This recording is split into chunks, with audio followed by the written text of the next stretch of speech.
Geras verslininkas visų pirma turi didžiulę ir įkvepiančią viziją. Man kaip autoritetas tai yra žmogus, kuris savo gyvenime priėmė daug drąsių sprendimų. Richardas Bransonas, Virgin kompanijos įkūrėjas ir prezidentas.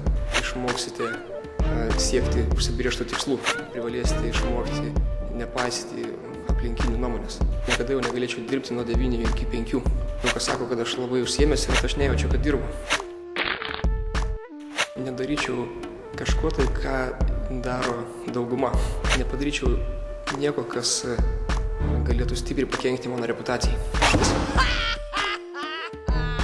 Aš jums padėsiu suprasti, ko jūs norit gyvenime. Pirmas gero lyderio bruožas – tai yra labai aiškių ir įkvepiančių tikslų turėjimas.